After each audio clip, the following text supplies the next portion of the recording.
बार बार एक dreaded criminal, खूंखार जो क्रिमिनल कहते हैं, उसको क्यों ग्लोरीफाई किया जा रहा है? याकूब का कब्र के ऊपर मजार बना दिया गया। ये चिंता का विषय है। मुझे डर है कि कहीं अतीक के कब्र को भी ये मजार बना करके वहां पे जाकर के कलमाना पढ़ना शुरू कर दे। 40 साल से ये किस तरह का एक दुर्दांत अपराधी था, वो क्या नहीं किया है, मुस्लिम लड़कियों के साथ क्या करवाया है, समझ में नहीं आता है कि ये क्या इनकी बुद्धि हो गई है। राना अयूब, ओवैसी, सबा, अरफा, ऐसा लगता है कि पूरा का पूरा गैंग एक्टिव हो जाता है और इंटरनेशनल मीडिया भी इसकी कवरेज करने में कोई कसर नहीं छोड़ता है। वो एमपी बना, ये प्रश्न चिन्ह है कि ऐसे आतंकवादी कैरेक्टर के लोग एमपी बन कैसे जाते हैं। 10 जज, मैं आपको बता दूं भाई, ये 10 जज ऑन रिकॉर्ड है कि उसकी मुकदमा को सुनने से इनकार कर दिए थे। क्यों? इसलिए नहीं कि वो बहुत महापुरुष था, इसलिए क्योंकि वो डर रहे थे। विल ड्यूरेंट नाम के जो अमेरिकन हिस्टोरियन है, वो कहते हैं कि इस्लामिक आक्रमण भारत के ऊपर वो सबसे बड़ा दुनिया का नरसंहार। तो ये मुसलमानों को सोचना चाहिए कि क्रिमिनल के लिस्ट में उनका नाम इतना ऊपर क्यों है। सवाल यहाँ बनता है। अमित जी, ये बताओ आप, अतीक अहमद को पुलिस के सामने जिस तरीके से मारा उसको तो गलत बताया जा सकता है, लेकिन एक अपराधी का मौत होना, एक आतंकवादी का मौत होना, क्या लग रहा है कि वो उसका शहादत है वो? यही तो चिंता का विषय है भाई। चिंता का विषय ये है कि आज अतीक है, वो आइकॉन बना दिया जा रहा है। इससे पहले अफजल गुरु के बारे में कहा जा रहा था कि अफजल, हम शर्मिंदा हैं, तेरे कातिल जिंदा है, और वो जेएनयू जैसे संस्थान में नारे लग रहे थे। उससे पहले देखिए तो कभी बुहरान मानी, तो कभी ओसामा, कोई नेता के कह देता है ओसामा जी। अब समस्या तो यही है कि बार बार आतंकवादी, बार बार एक ड्रेडेड क्रिमिनल, खूंखार जो क्रिमिनल कहते हैं, उसको क्यों ग्लोरीफाई किया जा रहा है। यहाँ तक कि अभी खबर आई थी कि याकूब का कब्र के ऊपर मजार बना दिया गया। चिंता का विषय ये है कि आप देखिए कि जाकर के एक पटना से अभी एक वीडियो वायरल हो रहा है जहाँ पे उसके नारे लग रहे हैं कि अमर रहे। अरे कल आप इसके लिए क्या भारत रत्न की मांग करेंगे?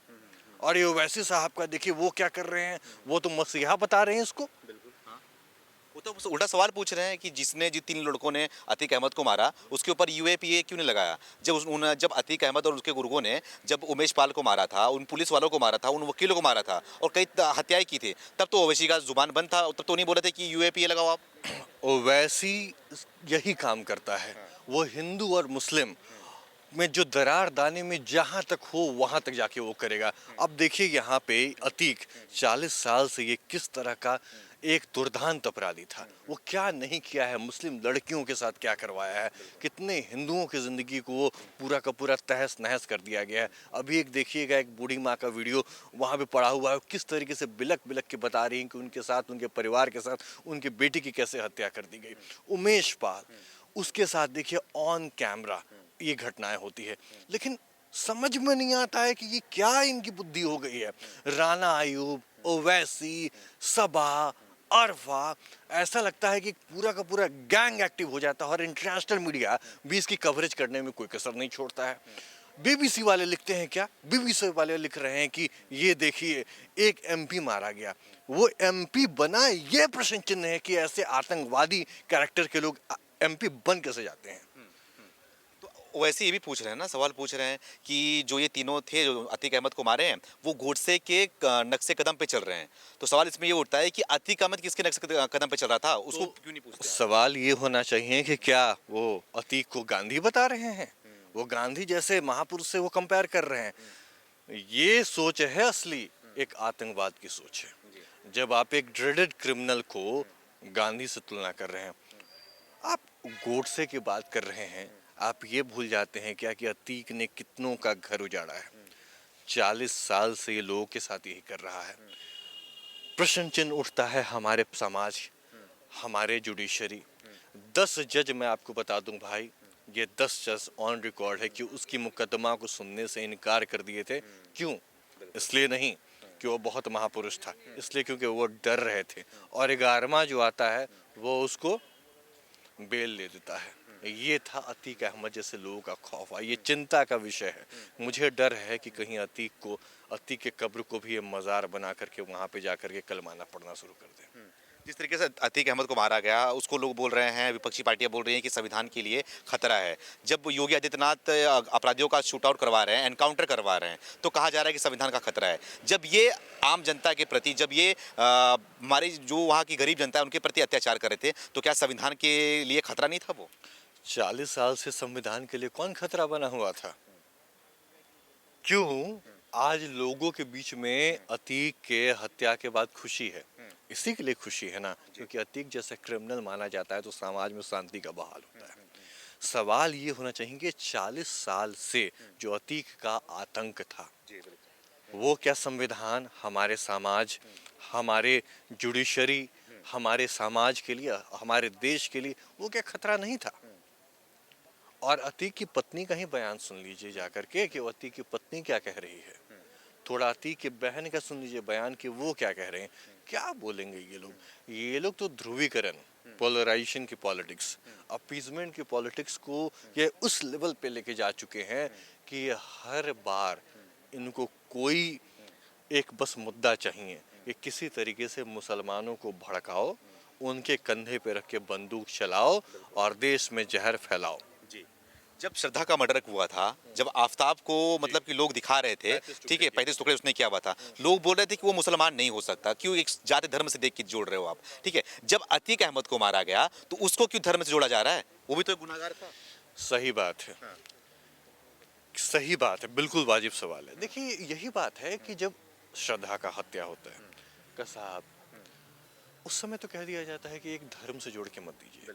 लेकिन लेकिन होता यह है कि धर्म से जोड़ के एक खुद वो समाज खुद खड़े हो जाता है। जब वो ओसामा की वकालत करता है, जब वो अफजल गुरु के फेवर में नारे लगाता है, जब वो अतीक के समर्थन में आता है, जब वो क्या कहते हैं आई मीन याकूब मेनन के समर्थन में आता है, तो वो खुद समाज इसलिए खड़ा हो रहा है क्योंकि वो एक कैरेक्टर बना चुका है। एक लंबे समय से इतिहास में थोड़ा जाइए, गजनवी का रोल मॉडल बनाया जाता है, अब्दाली को रोल मॉडल बनाया जाता है, औरंगजेब को रोल मॉडल बनाया जाता है। इन्होंने क्या किया था?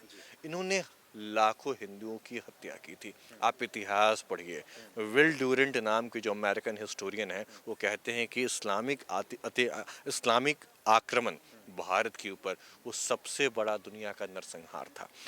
वही कैरेक्टर आज तक वो चल रहा है कि खुद आप एक आतंकवादी को अपने धर्म से जोड़ेंगे तो फिर बाकी कौन क्या कहेगा। सब वही है ना।